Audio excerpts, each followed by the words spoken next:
Hey, I'm Alex. And I'm Harlie. This is Should You Need Us, your cosmic invitation to the absurd, the obscure, and the astonishingly weird. Let the oddities begin. Episode 11. Episode 11! In the house on December 9th. But I always say this. I fucking forget that it's not December 9th when they're listening to this. No, it'll be December 15th. Yes. Mm-hmm. But anyway, so I was scared about the weather, and I was like, am I going to make it to Seattle? Or are we going to have a rainstorm? Are the streets in front of your apartment going to be flooded? And I'm not going to be able to get to you? I'll have to, I don't have a boat.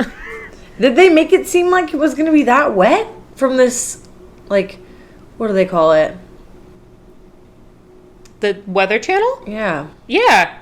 Maybe I just WS dot. No, okay, so let me show you what they posted. Let's see. Oh my god. So it's a picture of a road closed that's flooding, and it says, if water's here and sign here, which the sign says road closed, car does not go there, and there's a picture of a poorly, childlike car that says, but I'm different. But I'm different. I can go here. So someone at WADA, they're not fucking around. Wow. That is amazing. This was on Twitter. Yeah. Maybe we can post it on our story or something when the episode comes out. If water here and sign here, car does not go there. Yeah. I love it. Yeah, definitely some millennial is running their page. You can't make it any more clear. Don't drive in water, you guys. All it takes is a foot of water, 12 inches, to wash a car away. 12 inches? Yeah, that's all it takes. Okay, that's less than I thought. Mm-hmm. Yeah. Yeah, nope. You won't see me driving anywhere because I don't have a car. But you definitely won't see me driving my car into a giant puddle of water. Mm-hmm. No. No. No, thank you. No. Did you hear about the judge that was dressing up like Elvis Presley and then he got fired? What? Why? Where? So this judge in Missouri... Missouri? Where's Missouri? Missouri. It's I combined Michigan and Missouri and Minnesota. Minnesota. It was where? One of those They're M all states. The same. No. Okay. Judge. He was wearing a Elvis wig.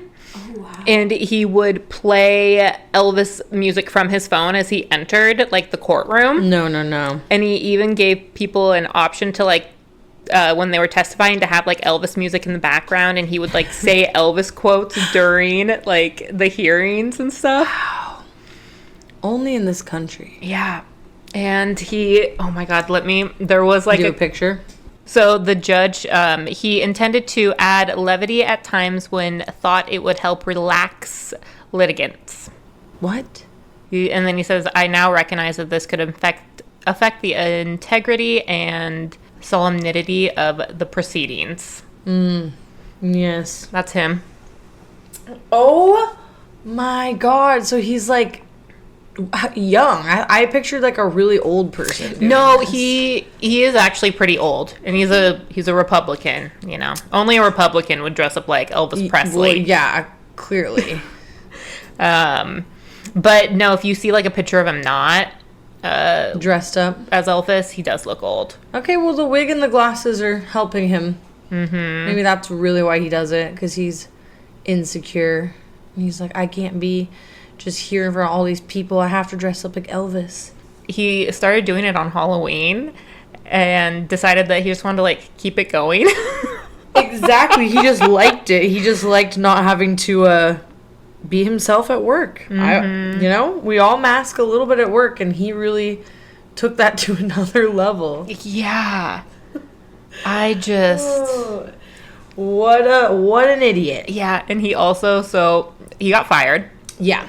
was forced to resign. So in 2008, he was reprimanded and fined $750 because he reduced the charges from a woman he was prosecuting after she offered to give him a baseball signed by Pittsburgh Steelers quarterback Terry Bradshaw. Okay, yeah, so bribery. He took a bribe and basically lost his job probably because of that. Mm-hmm. But yeah, maybe you should go to Vegas. Oh my God, he could perform marriages like that guy. I say, keep the court going. Why don't keep being a judge? I feel like an Elvis judge in Vegas would be appropriate, but only Vegas. Yeah, only Vegas. But now there's like a law against in Vegas you can't use Elvis's life. This is what I was about to say. Yeah, I was gonna say I don't think he can. Mm-hmm. Oh, what's his name? Fuck. It's on Instagram. He's like a guy that dresses up like Elvis, but he's not Elvis. He's like Dracula, drag Elvis. So, and he's in Vegas? Yeah, I'm pretty sure. So I guess that's, since you make it like a monster, then it's not Elvis's likeness. Yeah, I think he's getting away with it because it's not exactly Elvis, but it's Dracula, drag Elvis.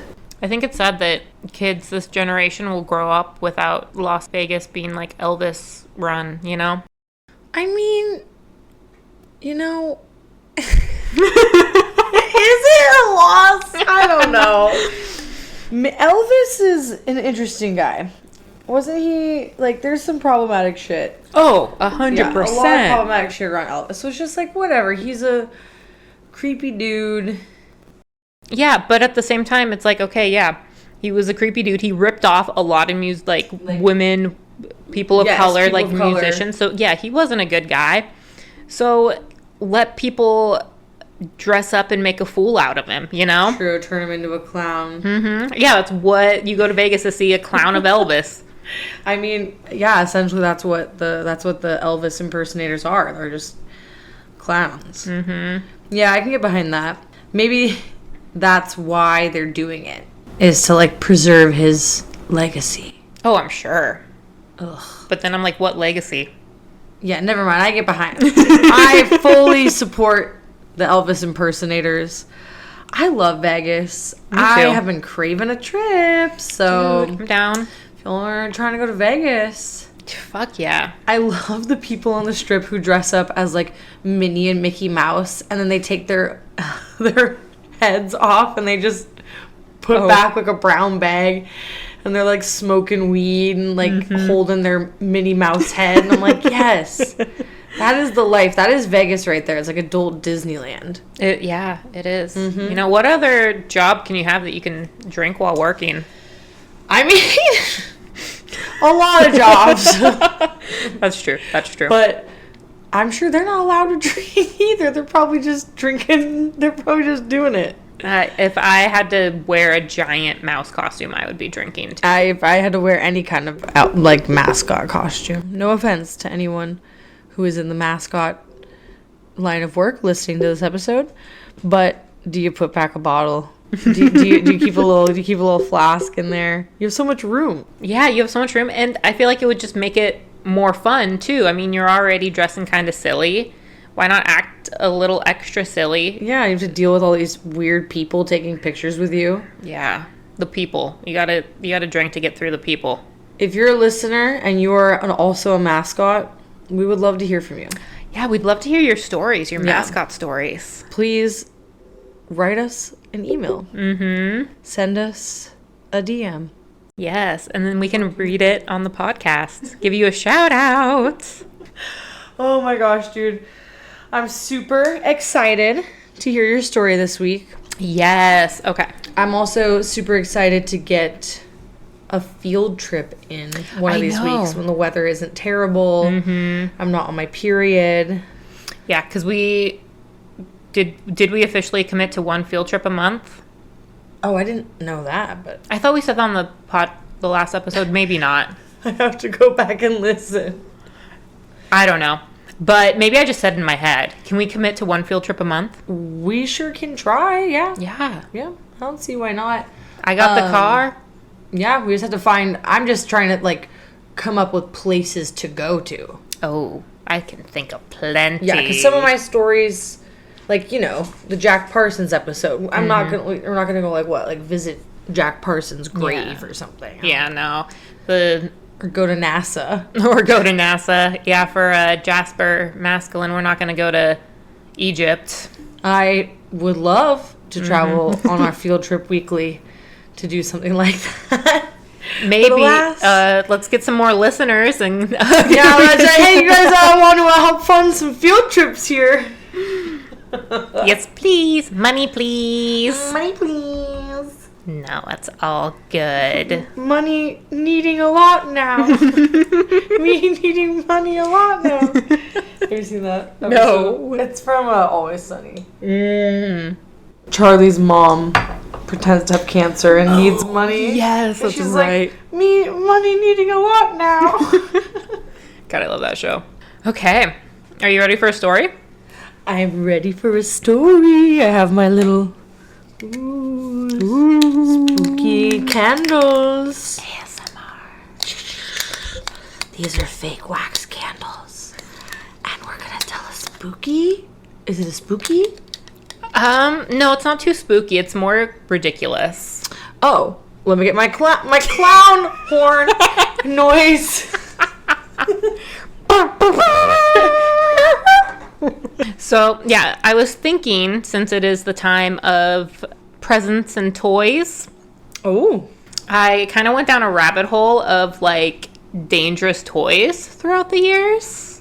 That is so clever, Harlie. Thanks. I have an interest in these things. I've watched, like, random YouTube videos of, like, toys that have been banned. Yeah. Over the years. Okay, all right, let's hear. So you might know some of these. Okay. I might have had some of these toys. Yeah. So, I think when I wrote this, I put it in, like, order by years. So... Chronological. Chronological, but it might have... I'm saying that now, and now I'm actually not sure. But we're going to start with a toy from the 1950s. Okay. So in the 1950s, we had Alfred Carlton Gilbert. He was an inventor, an athlete, a magician, a toy maker, a trained doctor, and businessman. And he loved to push the boundaries and keep people guessing. And he was one of the most successful toy makers of that time. Oh, wow. Of the 50s? Mm-hmm. We have a lot of magician-type inventor dudes. Yeah, we do. On our podcast. We have a type. Yes. And the two guys that we covered, they had those mustaches, too. Yeah, they did. I didn't look up a picture of Mr. Gilbert, but maybe he has a mustache as well. Okay, we gotta find some pictures. But yeah, so all of his toys were just about preparing kids for the future. So it was really cool. It wasn't just like a hoop and stick, you know? All his toys were very like hands-on learning toys. Like, yeah, getting children ready for what?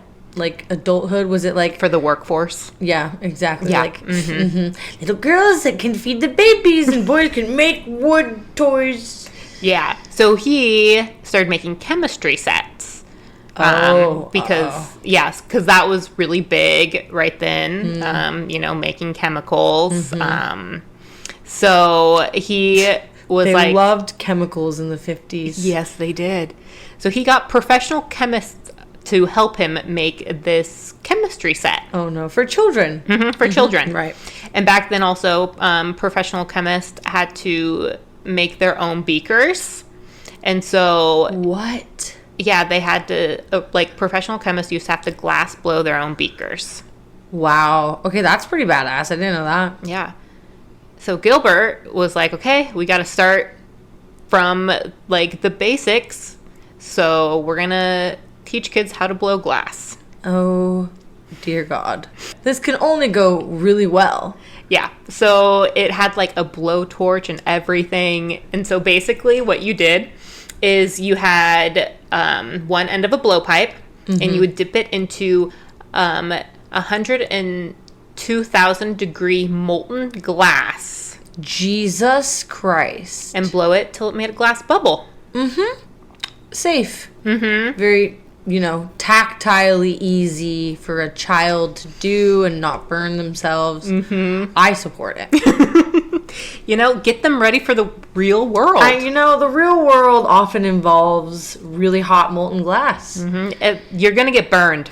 Is what I'm saying. Yeah. Yeah. You're going to get burned. You get burned as an adult. Physically, spiritually, mentally, it's all going to happen. So I'm assuming some kids got burned. Yeah. Oh, yeah. But his toy kits, chemistry kits, did not stop there. He now partnered with the chemist. Now he's like, I'm going to partner with Uncle Sam. Oh, no. We're going to teach these kids how to make mustard gas. Dude. So he created the Gilbert U-238 Atomic Energy Lab for children. Oh, God. Where was this a good idea? We were all about making the atom bomb at the time. Yeah, they were like, let's make nuclear bombs in the living room with children. Yeah. So this is a quote from the ad. Of course, it's directed at boys because girls only play with baby dolls. Right. It says, boys, explore the secrets of the atom. Prospect for uranium. Uranium. Prospect for uranium. I mean, they were just rubbing that shit in their gums back then. Like, they are obsessed. Yeah, it's bad. And then he actually had, nuclear scientists helping him with this toy. And it came with an actual cloud chamber. What is a cloud chamber? That's how you create, a atomic bomb. Oh, God. Yeah. I need to see pictures of this thing. Oh my God. Here, wait. I'm gonna pull it up right now. How big was it? It was mini size. Okay, a mini cloud chamber. To fit in the whole kit fit in a box no bigger than the width of our laptop. Right. I'm imagining it's not huge, but also what the fuck? How did this?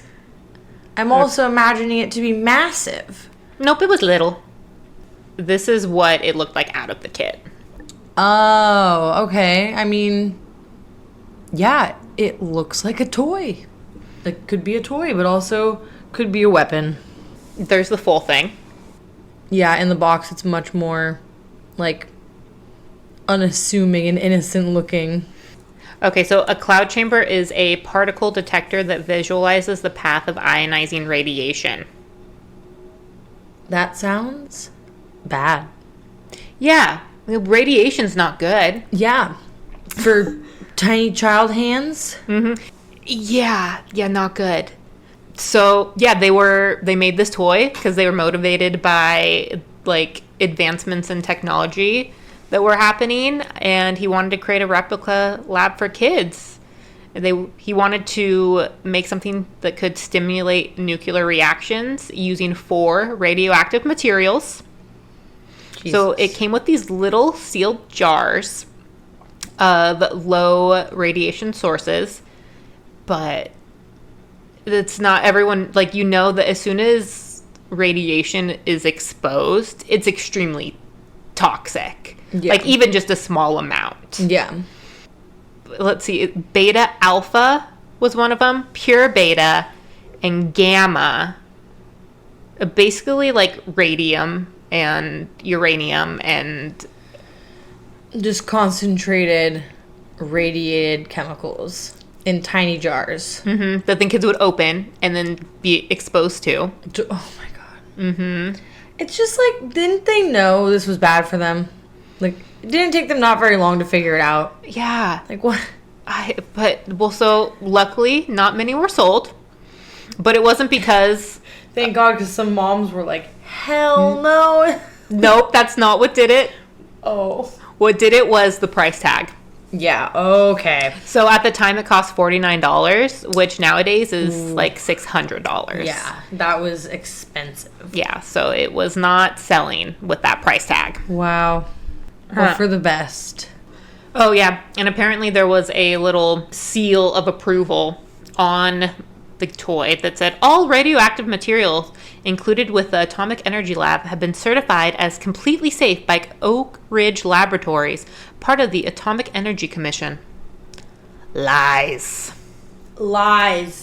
Because even nowadays, when people work with radiation, they're suited up. They're using tongs that are like 3 feet long. Like, no, you're not touching anything that's directly radiated. No. To my knowledge. No. Yeah, so that's that toy. Another toy. Yeah, so no, these aren't in chronological. Maybe they're in chronological order. We'll see. But now we're in the 60s. That comes after the 50s. So far, we're in chronological order. Yeah. So in the 1960s, the Easy Bake Oven was all the rage. Yes. And toy makers were like, well, this is just for girls. Mm-hmm. We need a similar toy for boys because boys can't bake. You know, they shouldn't be in the kitchen cooking. Of course not. So in comes the Thing Maker. Is this like the squishy toy maker? Mm-hmm. Yes. Yeah. What's also crazy is when I was looking up all these toys, I was like, oh, I remember these toys, but they were like remade safer when we were kids. Yeah. So this was the original like ooey gooey monster maker. Yeah. And so it was a toy that kids could make these little creepy plastic toys. Mm-hmm. And it was basically a kit with a mini kiln in it that melted plastic into toys, but the surface of the kiln alone could get up to 400 degrees. Oh, God. It wasn't protected or anything. It was just this kiln that, reached 400 degrees. That had an opening probably the size of children's fingers. Yeah. Yeah. And kids were playing with this on carpet. On shag carpet. God. Yeah. Oh, no. When they made the toy, there was no indicator that told you if it was hot enough, like, to be ready to, like, put the plastic in, or it didn't tell you when it was ready. So you were it was a guessing game. Oh, God. So you're just putting it in, pulling it out, hot liquid back and forth. Mm-hmm. Yeah. And like you said earlier, like made for teeny fingers, they had these little teeny like tongs. So it was like almost like Operation, the game, God. Into a burning hot oven. Yeah. And this was a toy for 20 years.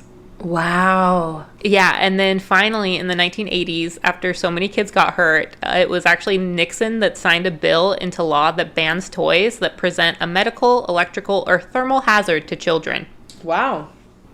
I'm surprised. I mean, I'm not actually. That it took till the 80s for that to happen. Yeah.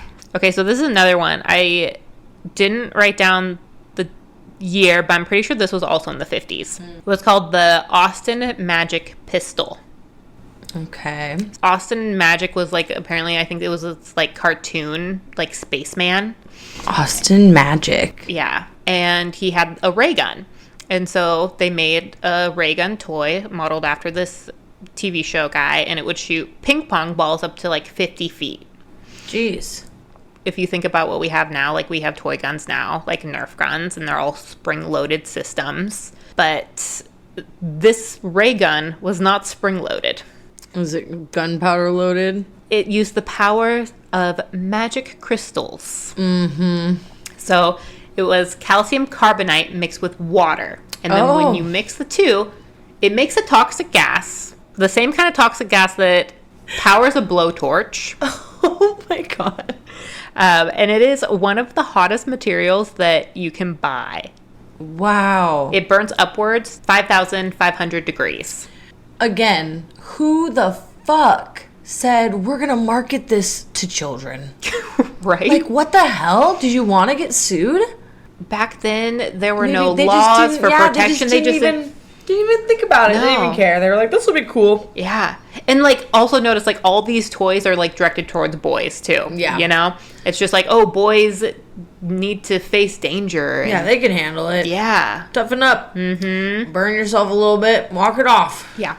So, basically, you would pull the trigger on this thing, and it would strike a flint and ignite the mixture. And then the reaction of it pressurizes the barrel of the toy gun, then fires ping pong balls out at high speeds, like 45 miles per hour. Could you imagine even a ping pong ball if you're standing in front of that? And you know these kids are shooting it directly at each other. Yeah. The ping pong ball goes through you like fucking Goldie Hawn in Death Becomes Her. Oh my God, yeah. You just have a ping pong size hole in you. Yeah. Well, and then also, like, there would sometimes be, like, if the chamber wasn't sealed all the way, it would backfire. And hot, like, cool water from the mixture would fling back at kids. Love that. Just a casual chemical mixed water blinding. Yeah, kids were playing with firearms. That's it. This was a gun. Yeah, it was a gun. Yeah, so most states actually nowadays considered this to be an actual gun. And there is a combustion, a gun, like, yeah, it's a gun. So it's now illegal for toys to use combustible materials. Yeah.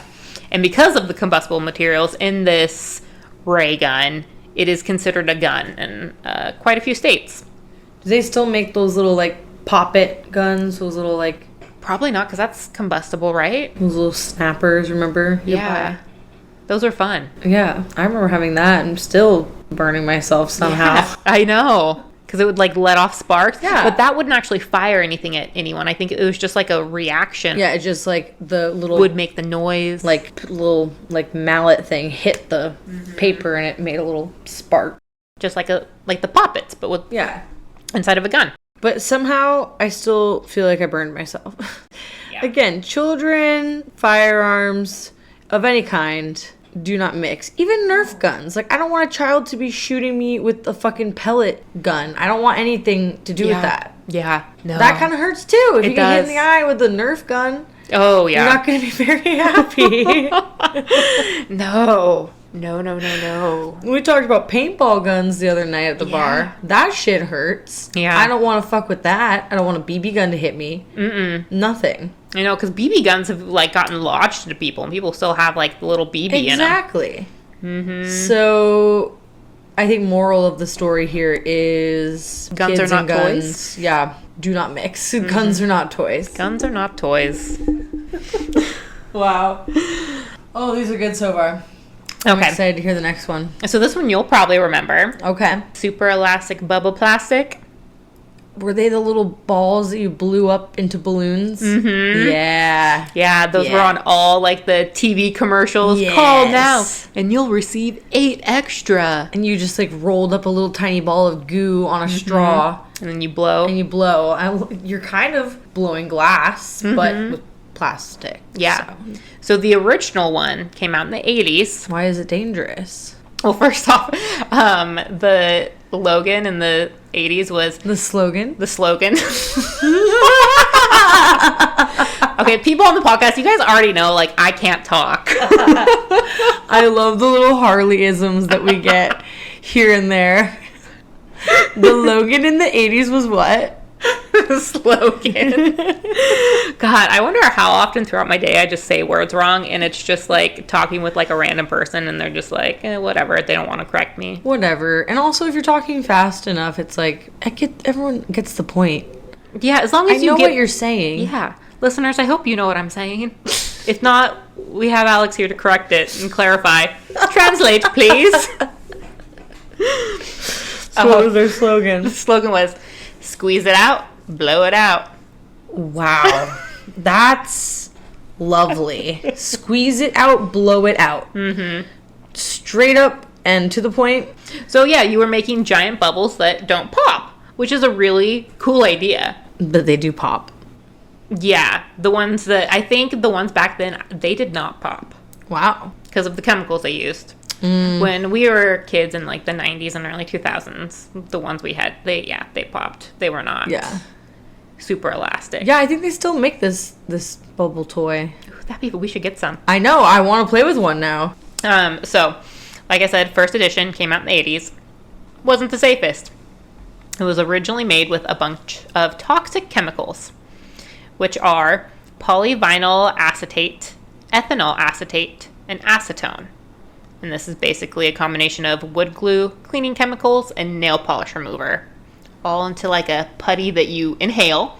Yeah, you put it on a straw. And you take a deep breath. And you blow into it. Yeah. You just accidentally suck it back in. You touch it. Mm-hmm. Lovely. Yeah, and also apparently it was like super hard to blow. And so like kids couldn't even make a freaking bubble with these. Like they were popping their like eardrums. Oh my god, they're just blowing their little heads off. And then they also, because they're inhaling, because you're trying to, like, it's hard to blow, so you're inhaling a bunch, taking giant breaths, trying to blow just one freaking bubble. They're passing out. So, yeah, kids were, like, throwing up. They were reporting, like, a burning feeling in their lungs and throat. And you think that adults would be like, kids throwing up, burning feeling in the lungs and throat. Like, my kid's probably inhaling toxic chemicals. Maybe it's this weird balloon toy they just got. Yeah, maybe we should try to get this toy off the market. But no, what got it off the market was the fact that kids were like, I'm getting a little nice high from this. And so kids began using it as a drug. And so this was when Nancy Reagan was First Lady, and she had the whole campaign of, this is your brain on drugs. Yeah. And so she saw this toy and called super elastic bubble plastic a gateway drug. Wow. And that freaked parents out. Huffing spray paint and doing meth. So. Wow. Yeah. Parents were just like, oh, we got to get this off the market now. My kid is going to become addicted to blowing bubbles. Sounds like a SpongeBob episode. I was going to say, Bubble Boy. Bubble Buddy. God. Yeah, Bubble Buddy, that's his name. Oh my god. Yeah, I mean, bubbles are clearly a gateway drug. Mm-hmm. You add toxic chemicals to them, the gate's been opened. She's ready. She's welcoming you in. This is funny. I wonder, I mean, there's just so many things that happened to the poor kids of the 80s and before. And now. A miracle that we're even here. That our parents made it through and our grandparents made it through. Honestly, though, there's a lot going against them. Okay.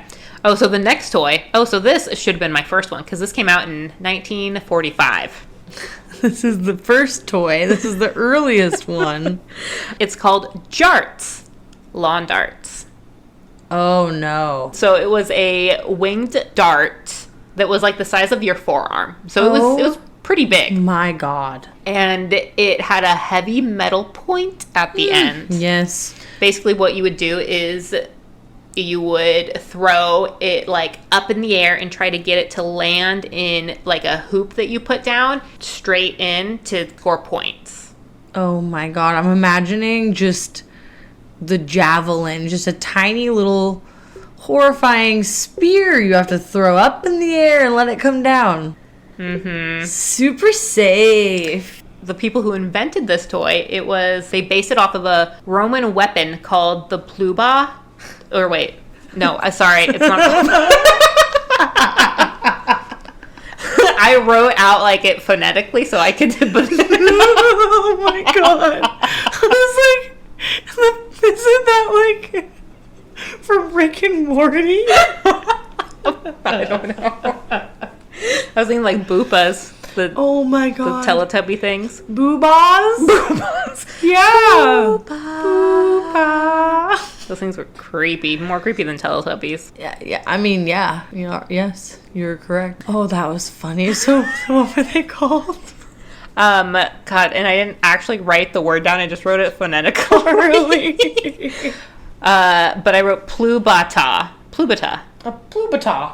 But, oh God, that's probably wrong. Plubata.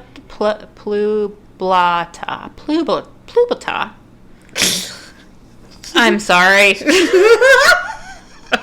Oh my God. But this was a weapon? Yes, back in Roman times. And they were like, cool, let's make it a kid's toy. That's same with the guns. Mm-hmm. They're just like, we just want to train kids to be violent. Yeah, to be warriors. Yes. Yeah, so this like weapon, the Romans would throw the weapon high up into the air and it would come down and strike their enemies. The kids should just throw water bottles up in the air like that. Oh, yeah. Do their little water ball toss. That's it. And just throw water balloons at each other. Yeah. And snowballs. Even that's violent. But, I mean, come on. As a kid, those things were fun. Like, you like to be... I know. You like to be violent as a kid. I'm not saying kids shouldn't be violent. Like, Lord of the Flies, that shit. I don't care. But don't give them the actual, like, weaponry to harm each other. Yeah, let them invent it on their own. Yeah, exactly. Let them build it with sticks and shit. Yeah, but so this was a thing for 30 years. Holy shit. And literally, like, kids' skulls were, like, getting, like, pierced. People were losing eyeballs. And they said, we're just going to keep them around for 30 years. Mm-hmm. I mean, I guess it's kind of your fault if you don't move. I'm just kidding. Yeah, you know, I think maybe parents have the mentality of, like, you live and you learn. You live and you learn. If you look up and you see the Plubaton coming at you, you better move. Yep. So those were there were a lot of dangerous toys. But those were my favorite. The ones that my most wow toys. This is great, dude. Mm-hmm. It makes me want to, like, start looking up. I'm curious, what are the most dangerous toys? I think these are the most dangerous ones. That I've ever had. You can't get more dangerous than an atomic bomb laboratory kit. I mean, I'm sorry. That one takes the cake. Yeah. But I mean, even I remember when we were kids, there was those like Barbie dolls that would like had wings, and you would like fling them up into the air and they'd spin, and those got like recalled because kids were getting hurt. Yeah, kids. I mean, they're gonna get hurt on everything, but I mean, I guess it is the adult toy maker's responsibility to test it. Yeah. I love the video that makes its rounds every year of the kid being like, this is my new Barbie, like, fairy doll. And it's the spinny doll. And she, like, lights it up. And it goes into... She, like, lets the thing go off and it goes into the fireplace. Oh, yeah. Yeah. That one is so funny. Yeah, those things... That wasn't a good invention. I had those. Polly Pockets, I think those are making a comeback. Not the ones that had like the rubber clothes, like the the teeny tiny ones. I remember I lost so many of those down the drain when I was a kid because I thought you took them in the bath. Yeah, I thought because I would take my Barbies in the bath. Aww. And I also love my Polly Pockets, and I would take them in the bath. And my mom was like, "Okay, like, if you really want to," and down the drain they went. Bye. Sad. Again, kids' decision making with the toys. It's all a sad learning phase of life. It is. You know, you learn a lot of lessons with your toys. Remember, I had a giant box of Beanie Babies, and my cat had kittens, and the kittens thought my giant box of Beanie Babies that was on the ground was a litter box. Oh, no. Those Beanie Babies were all gone. Yeah. Yep. Yeah, I feel like I've had toys over the years be chewed up by dogs, and I've kept, like, my Barbie dolls with, like, dog teeth marks in their faces. I remember one time I had a Scary Spice Barbie doll, and her head accidentally popped off, and so I was like, oh, I bet if I put her in the freezer in the ice cube tray, she'll freeze together and she'll be fine. Wow. And I scared the shit out of my mom because she opened up the freezer and just lay in the icebox tray with Scary Spice. There's like a doll in there. That's so funny. But in my head, it made perfect sense. I was like, she'll freeze together. Her head will stay. I would just like shove the heads back on, and then the Barbies would have no neck. Because then their head would just be like smashed onto their shoulders. I had a few of those. Yeah, cut a lot of their hair off. Yeah, I have like a handful of my childhood toys still to this day. I do too. Somewhere. Yeah. Somewhere in a my box. mom's basement. Yeah. Yeah. I think a great story to end this on is the video that Harlie and I made in probably 2009 with our My Scene dolls to the Lullaby by The Cure. And we made like a stop motion film where we dressed up as our My Scene dolls, like cut their hair, made their outfits to look like ours. They looked so good. So identical. Yeah. And there are pictures of this somewhere we might be able to salvage. My picture of you when you call is that picture. Oh my God, that is so So I see that funny. picture quite frequently. Yeah, we dressed up as these dolls and made a whole video of Harley being like the good Barbie and I was the bad Barbie. And I like kill Harley and take her dollhouse. You can't spoil it. Oh, right. We'll post the video someday. Maybe. Yeah, we'll have a whole throwback post and, my and we'll God. also post a picture of us in high school. Yep. Oh, good times. I thought you were going to talk about our Barbie doll head fascination, but that too. Also that, yeah, us and Barbies, we go way back. I love Barbies. Love She you, can Barbie. do anything. She really can. Come on, Barbie, let's go party. Yeah. Before we clock off, just need to share my sources. Yes. A article from Sky History TV channel, The Shockingly Hazardous History of Radioactive Toys. It is shocking. Yeah, Wikipedia, and an episode of Hazardous History, episode 1, season 1. Hazardous History. Yeah, it's actually a really good show. You should watch it. I know, I'm like, actually, some of these sources, I'm like, I'm gonna go watch this now. Well, thank you, listeners. Don't forget to give us 5 stars, give us a follow. Don't forget to like, comment, subscribe, rate our show. Yeah! No, but like for real, that does actually help us. Mm-hmm. So if you are bored after listening and you feel like leaving us a little comment, we'll respond. We love hearing from you guys. Yeah, we do. Each one of you that reaches out in the DMs, like we read them, we feel encouraged and motivated and inspired by all of your comments and suggestions, and we love you guys. Yes, and if you guys have any crazy stories about toys, or what we mentioned something earlier that we were like, tell us. Yeah. We mentioned something earlier. Yeah. You know, send us a story. Yeah. And remember, should you need us, we'll be here.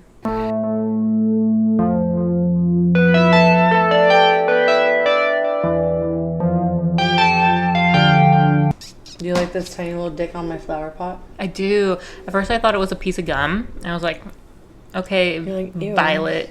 What's the... Beauregard? Yeah, okay, Violet. Beauregard.